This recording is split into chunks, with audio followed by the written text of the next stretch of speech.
गिबियावनो मिडिया नागिरि बयनिसिमबो रायजो राजाफोरजों गोजोननाय सिबिनाय बावहरनाय जाबाय। बे बिसायख'थिनि फोसावदिं मेलाव दिनैहाय नैबे जोङो मोनसे बर' ओनसोलावहाय फैदों। बावो दहाय एसे सिगांबो जों मोनसे एरियायाव थांबाय। दा पकेट केम्पेइन सोलिगासिनो दङ कंग्रेस दोलो हिसाबै नैबे फरदिं चिरां दुवारावहाय। दा जोङो मिडिया फेस खालामथ'नाय जायाखैमोन। मेक्सिमाम जोंनि केम्पेइना फ्राय जोबनोसैयानो जोब्बायानो होनदो। दिनै जोङो खुब मोजां मोनदों नैबे फरदिं चिरां दुवार्सआव। आं एसे कंग्रेसनि केन्डिडेट हिसाबै आं इसिबां माने आसा खालामाखैमोन जे फरदिं चिरां दुवारावबो दे मानसिफ्रा कंग्रेस दोलोखौ मोजां मोनग्रा इसिबां दङ, इसिबां मानसिफ्रा हास्थायदों कंग्रेस दोलोखौ। आं बेखौ माने दिनै एसे केन्डिडेट जानाय हिसाबै आं मिथिदों आरो। आंथ' फ्राय थांथ'नोसो हायाखै दा। फ्राय मानसिफ्रा माने बहुद जायगाखौ वेलकाम खालामदों आरो जों शेड्युल खालामथ'नो हायाखै बुस्थुआ। दा आसा खालामदों जे नैबे फरदिं चिरां दुवारनि मानसिफ्रा जथेस्थ' 17 बोसोर BPFनो सम होदोंमोन आरो थांनाय 5 बोसोर UPPनो सम होदोंमोन। बेयाव बहाबा नङा बहाबा बिसोरो दुखु मोननाय फोरमायदों, थालांनाय फोरमायदों, गावसोरनि हास्थायनायफोरखौ जायैफोरखौ बिथांमोना फोरमायदों आरो बिथांमोना जोंनि दोलोखौ फैजानायखौ लुबैदों, स्टेटआवबो फैजानायखौ लुबैदों आरो बहाबा नङा बहाबा जोंनि BTCआवबो खुंथायावबो कंग्रेस दोलो हिसाबै थायोब्ला जोंहा BJPनि जि गाज्रि मोनसे खुंथाय बेनिफ्राय जों मोनसे रैखाथि मोनगोन। बे सेन्सआव कंग्रेसखौ BTCआवबो फैजानायखौ बिथांमोना लुबैनायखौ जोङो फोरमायो। माबायदि भट मोननानै देरहागोन नोंथाङा नैबे फरदिं चिराङाव? भटखौ जोङो फरदिं चिरां दुवार्सआव जोङो साइलेन्ट भट मोनगोन। दा बे बुस्थुखौ आङो मोनदांदों आरो आसा खालामदों। मोनसे आङो उदाहरन कम्पेरेटिभ आं होनि। जोंनि फरदिं चिरां दुवार्सनि मानसिफ्रा बा चिरांनि मानसिफ्रा मोनसे बुस्थुखौ साननो हागौ, कंग्रेस दोलो होनना बुङोब्ला भुल बुजियोथ'। जोङो माइन'रिटि मुस्लिम्सफोरनिल' भट मोनो कंग्रेसआ होननानै साननो हागौ आरो। खिन्थु नोंथांमोननि गेजेरजों मिडियानि गेजेरजों मोनसे बुस्थु फोरमायनो सानदों रायजोफोरनो। थांनाय बाइ इलेक्सन उफ्रा बिसायख'थि MLA जोङो जादोंमोन। बेवहाय जोङो कम्पेरिं टु 13 चिरां एन्ड 14 चिरां बे मोननै समस्थिखौ जोङो कम्पेयार खालामोब्ला 13 चिराङावहाय 9,000 मुस्लिम माइन'रिटिस भट दं, जेराव 14 चिरां दुवार्सआवहाय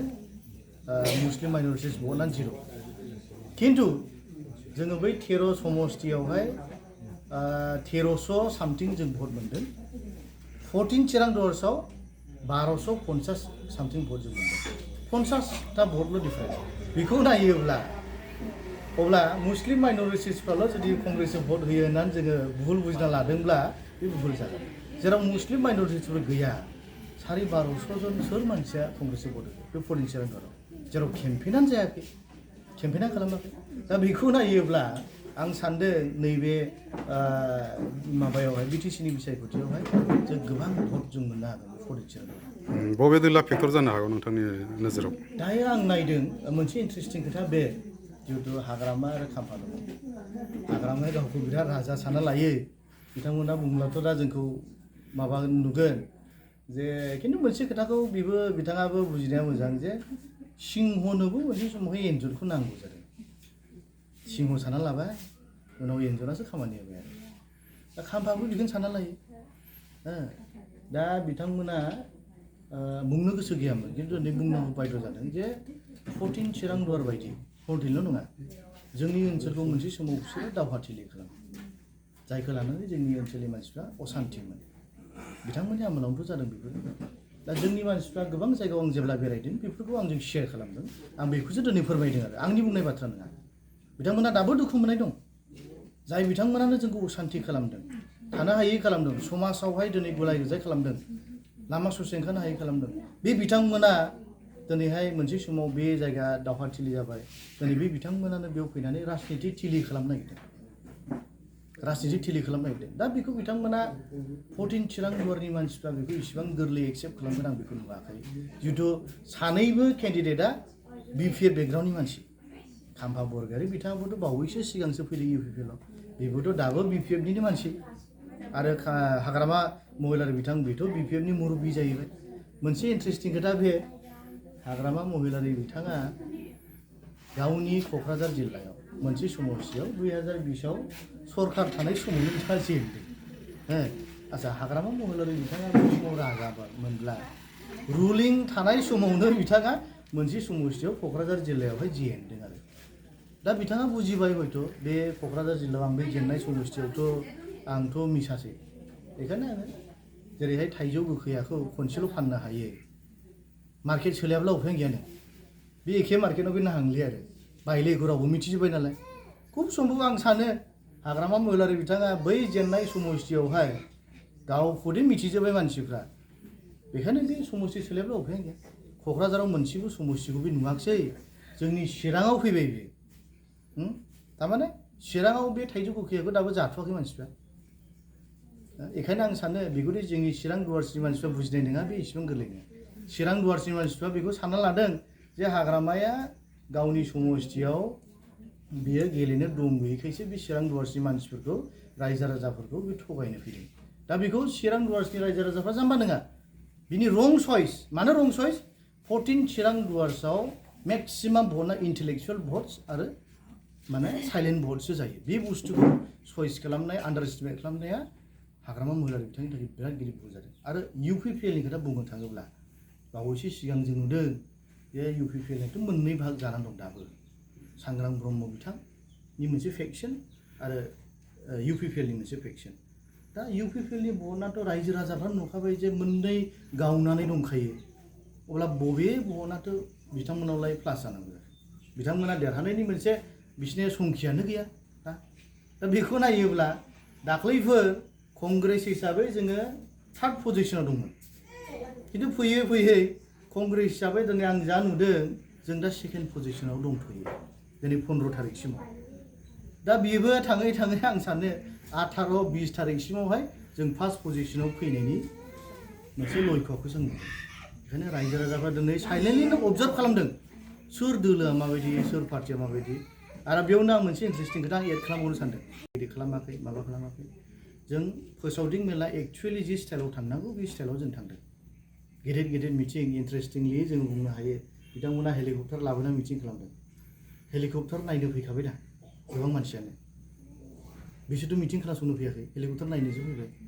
आरो नोंथांमोना बे अट' सालायग्रा बेटारि गारि सालायग्राफोराव सोंला मिथिगोन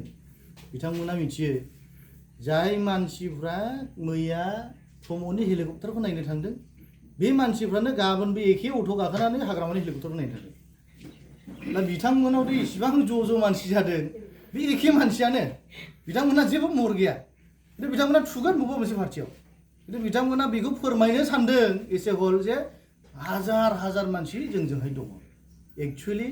बे मिटिङाव जायफ्रा थांदों बिसोरहा जेबो महर गैया बिसोरो एखे मानसियानो बैयावबो मिथिङाव थांदों बेखौ जोंनि रिपर्ट नङा बेखौ बे जायफ्रा एक्चुवेल मानसिफोर एरेन्ज खालामग्रा बिथांमोनाव सोंला बेखौ मिथिगोन दा बेखौ जों जुदि नायोब्ला ज' जे इउपिपिएल बिपिएमआनो इसिबां स्ट्रं बाहाय दङ आरो इसिबां गोरलै देरहागोन आं बेखौ नुवाखै दिनैहाय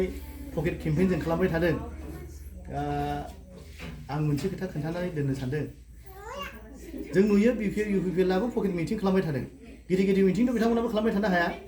गोबावजों खनफा खालामो आरो खिन्थु पकेट मिटिङाव जों नुदों बिथांमोना गारियानो 20 खान थांखायो बिपिएफनि इउपिपिएलनि 20 खान थांब्ला मोनसे गारियावनो साबा थांब्लाबो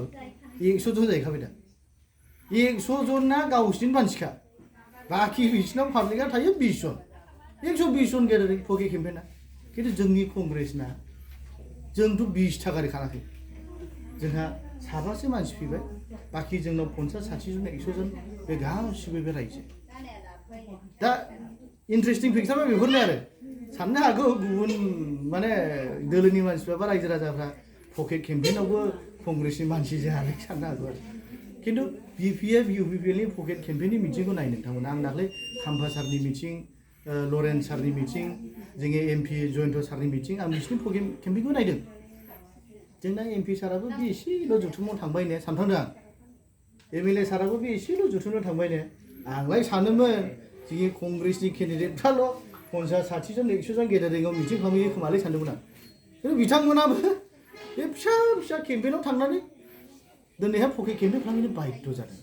बुहुत गोजौनि थाखाबो बिनि गेजेरावनो बिसोरथ' 50-60 जन खमावनो मानसि थांफाखाया जों बेखौ नुदों आरो दा बेखायनो कम्पेरिंलि जोंबो माने गुबुन दोलोनिफ्राय जों गाहायाव गैया दा गोबां स्ट्रंलि आङो बुंनो सानाखै जिहेतु बयहाबो गेदेरफोरनि गेदेर समयसा थायो दा बिथाङा माखासे जोंनि हाइकामान्डनि नेताफोरजों किसु गावनि हास्थायनाय गावनि साननायफ्रा मिलायैखाय माखासे डिसिसन मेकिंफोर मिलायैखाय बिथाङा एसे हामा मोनदों मानसि हिसाबै थायो बे स्वाभाबिक मालाबा दुखु मोनो मालाबा हामा मोनो दा बिथाङा गावनि मोनसे हामा मोननाय बा गावनि मोनसे गोसोआवहाय इरिलेभेन्ट मोननाय मोनसे जे स्पिरिट बेखौ बिथाङा मोनसे एंगेलाव लांनानै बियो डिसिसनाखौनो नागारबाय बे गुबुनाव थांनो होननानै दा बिथांखौ आङो जेबो उसुबिदा मोनाखै जिहेतु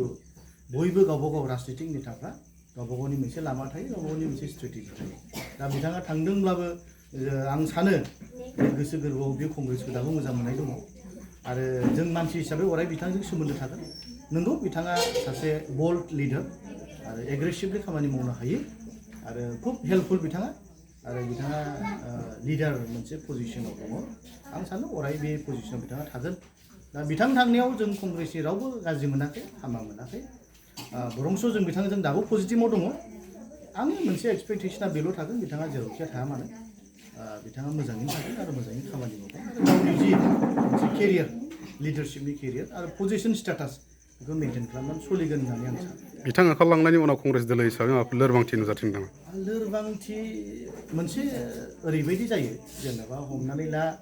नोङो मोनसे थफ्ला जानानै थानाय मोनसे फिथाइखौ आंगुर फिथाइखौ खायोब्ला थाइनै थाइथामा बे सिरि फाखागोन आरो बे जेनेबा ज' थाजाबनाय नालाय पार्टिया बिदिनो जायो बिथाङा मोनसे लेभेलनि लिडारमोन नालाय दा बिथांनि थांनायाव बिथांनि फल'वार्सफोर गोबां दंमोन बिथांखौ मोजां मोनग्रा बिथांजों खारफाग्रा आरो बिथांजों हेल्प खालामफाग्रा बहुत लिडारफोर दंमोन दा बिथांमोना एसे हाजारब्लाबो गोसोखौहाय लिडारफोरजोंहाय फल' खालामग्रा थायोथ' दा बिथांमोना थांनानै हेल्प खालामफाहैबाय जोंहा बाहाय जेबो बुंनांगौ गैया खिन्थु एस ए पार्टि बियो खहा जायाखै आं बेखौ जों नुदों आरो खहा जानायबो नङा आरो जों बिदिनो नुयो नट अनलि बिथांनि खेथ्रआव गुबुननि खेथ्रआवब्लाबो नोङो लिडारफ्रा सोरबा दोल सोलायोब्लाबो नोङो लिडारावहाय माबायाव पार्टियाव इसेबां खहा जानायखौ जों नुनो मोना आरो मानसिया बयबो गावबागाव बुजिनानै गावनि स्टेटआव थानो हायो बेखिनि आसि हल कंग्रेस हिसाबै जिखिनि समस्थियाव बिजाथि फोसावबाय बे बिजाथि फोसावनायनि गेजेराव कंग्रेस हिसाबै मोनसे सिट मोननो हागौ नोंथांनि आइडिया 40टा समस्थियावबो जोंनि बिजाथि दङ जोङो खबर लाबाय थादों खुब बेस्थ'नि गेजेरावब्लाबो खबर लानानै जोङो मिथिदों जोंनि माबाया स्थितिया गाज्रि नङा खुब मोजां